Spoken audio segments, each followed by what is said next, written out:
La revue de presse d'Europe 1, Olivier Delagarde à la une ce matin, l'onde de choc après la mort de Quentin Derenc. Et on commence avec une photo. Eh oui, parce que la voilà donc, la figure du fascisme. C'est le Figaro qui a réussi à se procurer une photo de Quentin et on est très loin de l'image d'Épinal du skinhead avec croix gammée tatouée sur le bras.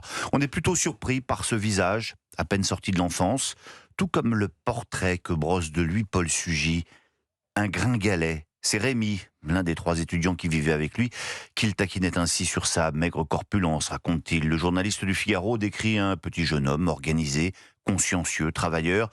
Il avait des amis, beaucoup. Ses parents à Vienne, en Isère, où il retournait tous les week-ends. Sa petite sœur chérie, qui depuis Bordeaux était restée proche de lui. Pas de petite copine, il verrait plus tard. Il avait surtout des livres. Alors pas des traités de baston ou des manuels de Krav Maga. Une immense bibliothèque où Aristote côtoyait saint Thomas d'Aquin et Saint-Augustin.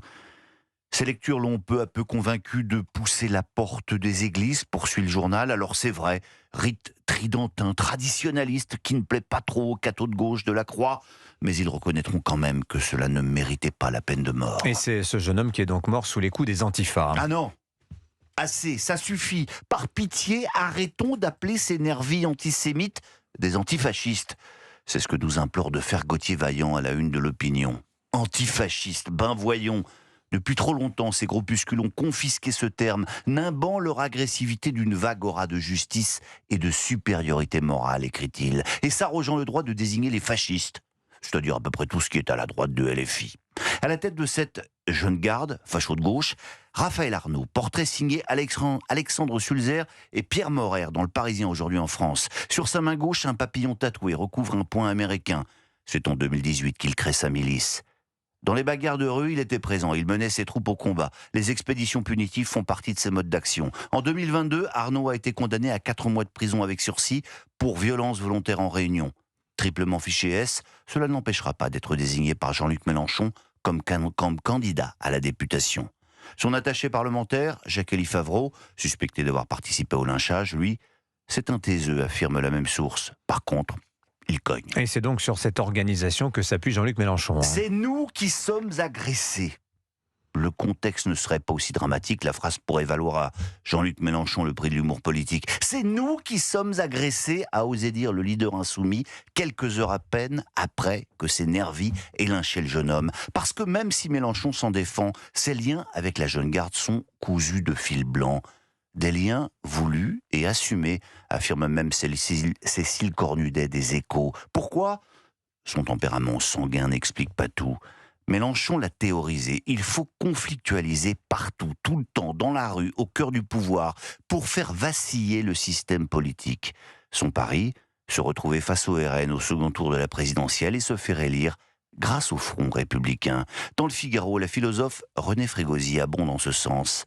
Les totalitarismes d'hier ont montré qu'ils étaient capables, à partir d'un petit groupe ultra-minoritaire, de gagner les élections en séduisant les esprits faibles, mais également d'autres très instruits, et d'étendre leur brutalisation à la société tout entière. Allez, on change complètement de sujet, on passe à une autre figure de la gauche. Ouais, celle-là n'est pas violente, mais mielleuse. Elle n'a pas de milice, mais des amis influents. Elle est généreuse, mais avec l'argent des autres. C'est la gauche, Jack Lang.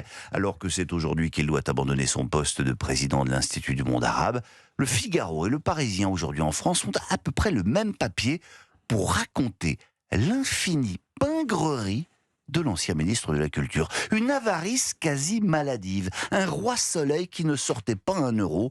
C'est le titre de l'article de Jeanne Durieux. Il n'a jamais dépensé un sou de sa vie. C'est celui d'Yves Jéglé. Les 2 journalistes qui ont recueilli moult témoignages sur les ardoises laissées par Lang partout, son incapacité à régler la moindre de ses dépenses, ses stratagèmes pour ne jamais rien payer, et même ses derniers soutiens ne peuvent qu'en convenir, même s'il a soutenu le cinéma français, moralement, quelle bassesse, s'exclame l'une de ses anciennes proches. Alors, puisqu'il aime le cinéma français, dédions-lui cet extrait, que je ne doute pas que vous reconnaissiez, et qui ne manquera pas de parler à Jack le Magnifique, le roi des rapias. C'est l'or, il est l'or, l'or de se réveiller. Il en manque une. Voilà, Ça la Tout folie, à fait ça. la folie des grandeurs, Yves Montand. Louis de Funès, merci beaucoup Olivier Delagarde.